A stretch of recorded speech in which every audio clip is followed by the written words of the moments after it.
This is the Heybike Ranger 3.0 Pro, a folding e-bike that's intended to give you some features that you don't often see, like full suspension, a motor that claims 0 to 20 in 6 seconds. I'll test it out. We have NFC keys for unlocking and wider 20 by 4 inch wide tires that some people appreciate. In this full review, first I'll walk you through all the components, tell you everything you need to know. We'll see if it fits in our infamous tote. Then I'll get into some first-person riding footage. We'll see how the motor performs up our large hill climb test. I'll talk about the torque sensor. And finally, in our third-person riding footage, I'll give you the pros and cons. But first, let's take a closer look.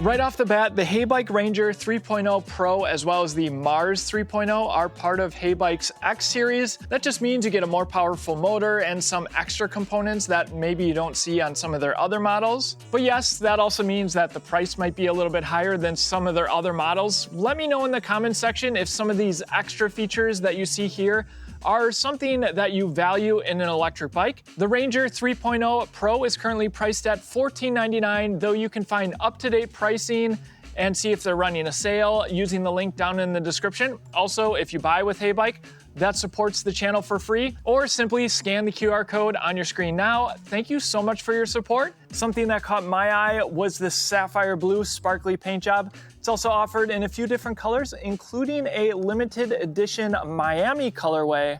Total payload capacity is 440 pounds. The bike weighs in at 75 pounds. The entire bike is IP65 rated for dust and water ingress. They say it can fit riders 4'11" up to 6'2". I'm 6 feet tall with a 32-inch inseam. Can't quite get the full leg extension that I'd like, but that's largely due to the shorter seat post. This is the highest the seat can go. Next, let's jump into the rest of the components. There's hydraulic disc brakes paired with 180mm rotors. They are slightly thicker. Matching setup in the rear. You get beefy Kenda Crusade tires, 20 by 4 inches wide, knobby tread, and these fat tires take a lot of air, so maybe you want a portable pump like this one. It's available at shop.ebikeescape.com. Simply set your pressure, hit the power button, and it stops automatically. Nice and compact as well. It's a bolt-on front axle. You get a hydraulic suspension fork, preload adjustment on the left, lockout on the right. 65 millimeters of travel. And you have rear suspension as well, which they've managed to uniquely integrate into this frame. This is what you can expect. It is air adjustable right here. Note that I needed to remove some air to make it function for my weight. The front light runs off the main battery and turn signals in the front even, plus this nice horn that's built in. And in the back, the lights are solid on. When you hit the brakes, they go flashing and turn signals as well. There's plastic fenders front, full coverage in the rear. There's nice cable management, 4-bolt pattern for mounting a front basket. One of the folding mechanisms will fold it at the end of the walk around. The handlebars are height adjustable. Moving to the handlebars, we have non-locking grips, a half grip on the right to accommodate the twist grip throttle, Shimano's 8-speed trigger shifter, and hydraulic disc brake levers with motor cutoffs. On the left, you have the turn signals and the horn button below that. Moving on to the display, power button in the center.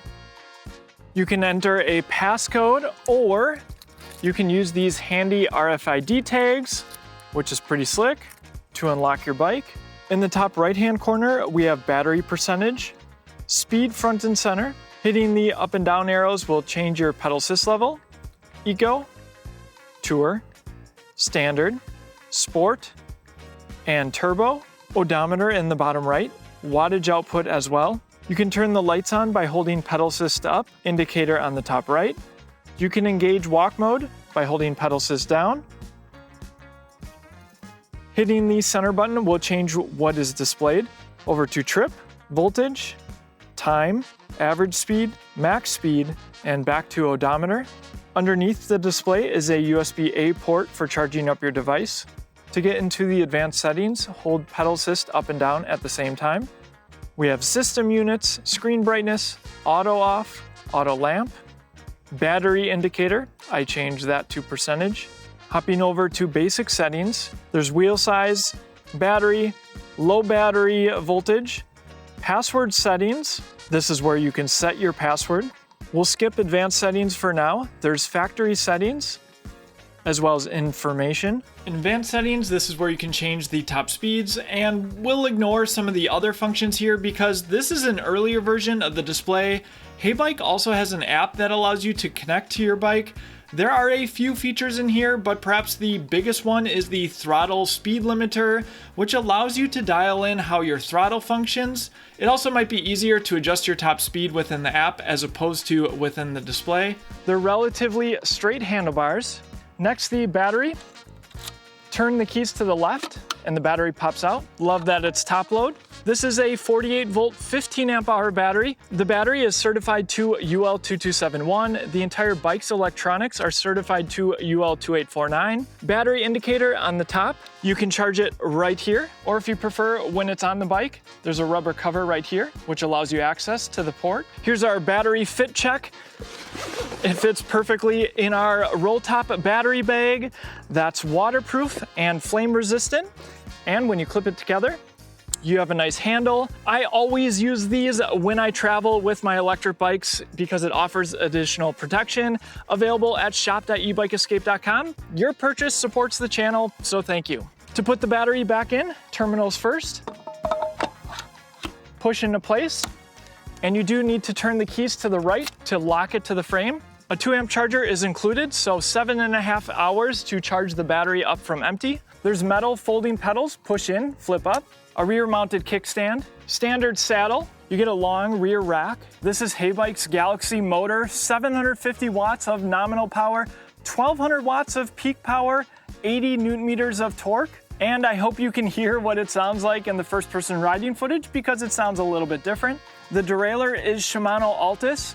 Gearing in the rear is 13 to 32 teeth, 8 speeds, and 48 teeth up front. And here's another look at the rear suspension. All right, let's fold it. I'll start with the pedals. I'll lower the handlebars just in case it makes it easier. Pull up on the red lever and pull back, and they'll fold down. And then the last lever here, button on the bottom and pull out. And I'll bring the front end around, flip up the kickstand. All right, and there you go, a folded Ranger 3.0 Pro, but does it fit in our tote?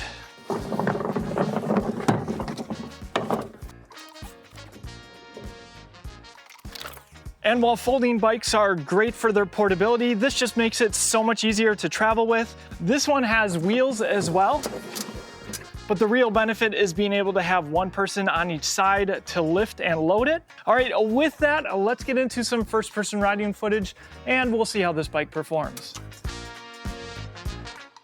All right, here we go. Just a note on this display, very difficult to read it with polarized sunglasses on.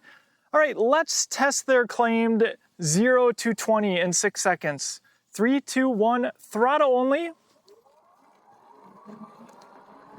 12, 16, 18, and there's 20.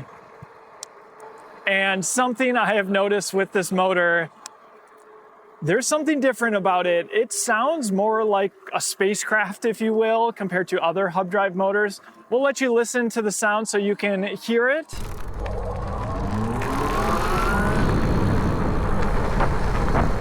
And for those of you wondering, yes, when you change the speed limit all the way up, it does impact the throttle top speed.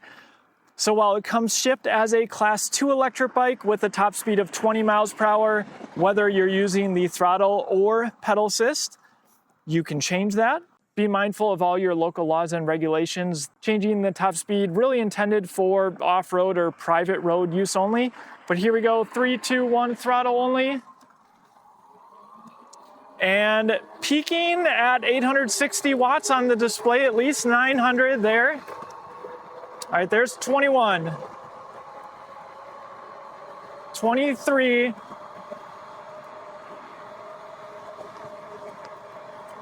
26, 27,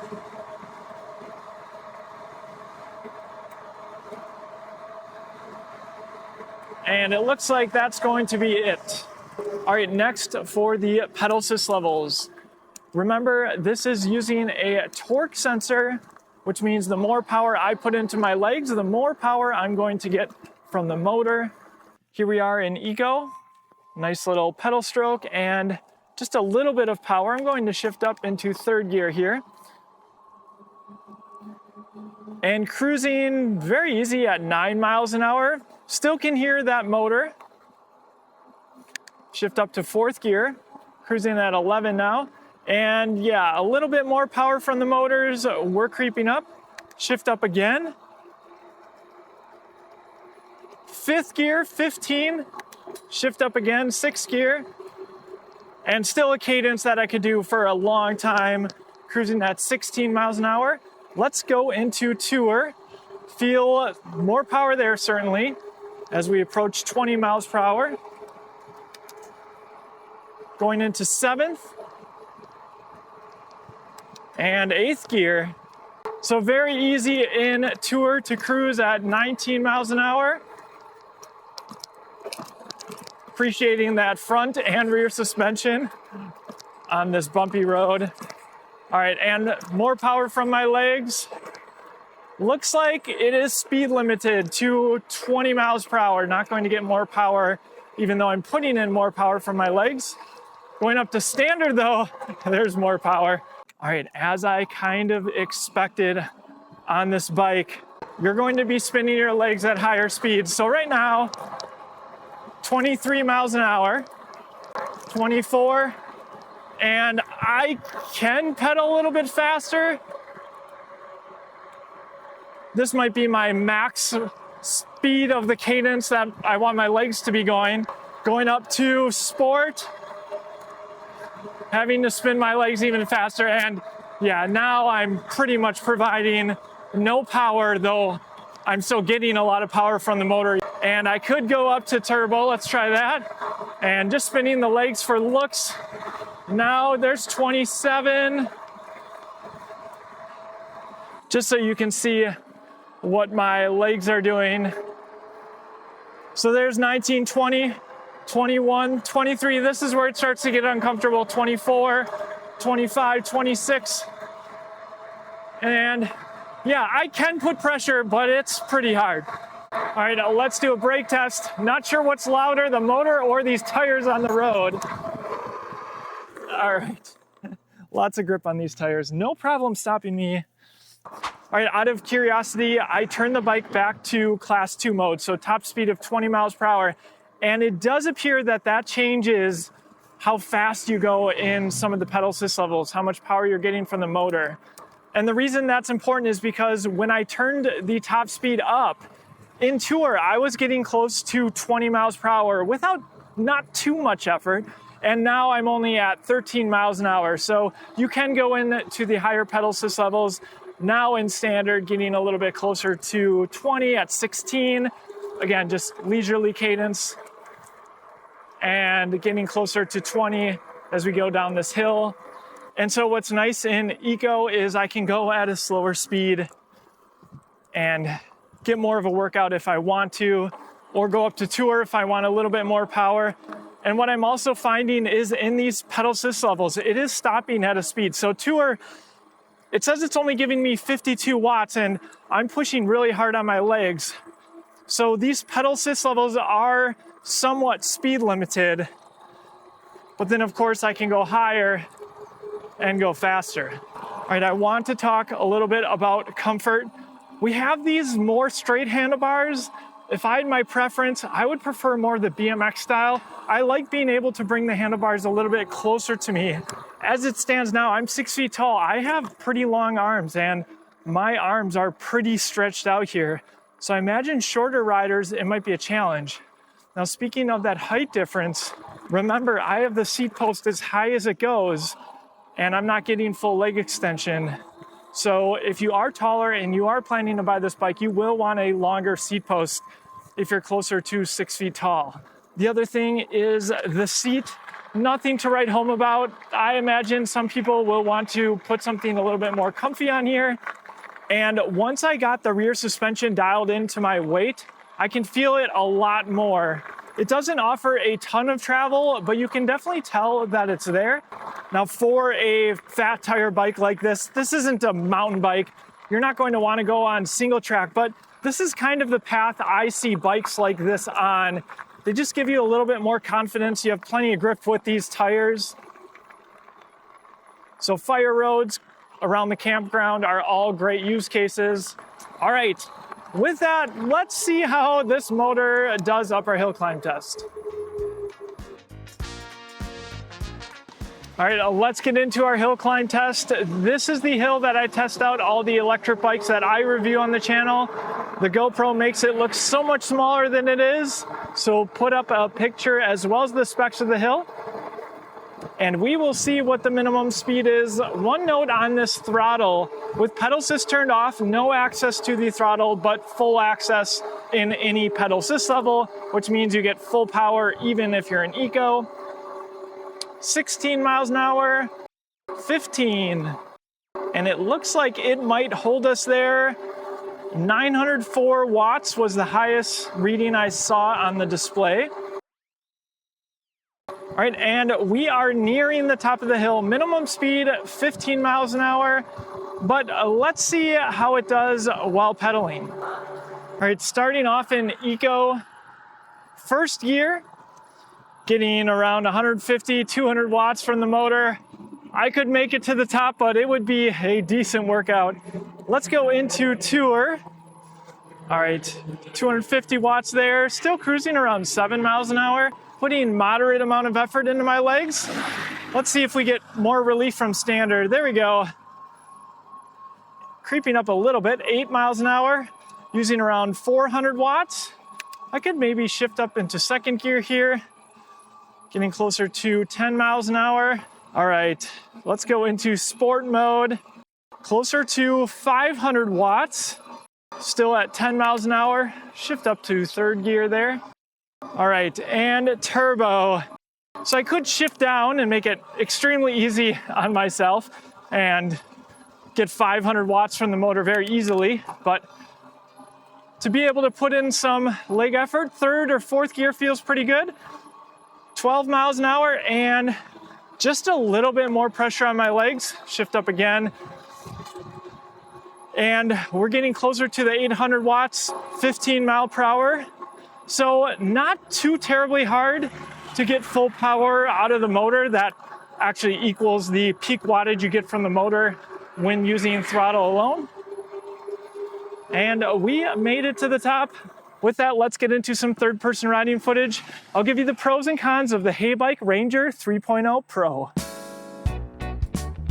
The folding e-bike market is packed, but the Heybike Ranger 3.0 Pro stands out with some unique features at a slightly higher but fair price. Check the current pricing and our exclusive discount code down in the description below. I've got a few ideas for the next generation, but let's start with what makes this bike special. The motor delivers serious power paired with a standard size battery for this price range. The top load battery is super easy to remove and store, though the rear suspension and battery placement mean there's no spot for a bottle cage. No worries, we've got a cool strap mount for that at shop.ebikeescape.com. This bike isn't quiet by any means. With knobby 4-inch fat tires and a motor that'll let everyone know you're coming. While some brands have switched over to 3-inch tires, these wider ones are great for off-road adventures, which some of the audience will certainly appreciate. The rear air suspension is adjustable to your weight, adding real comfort, not just checking a box.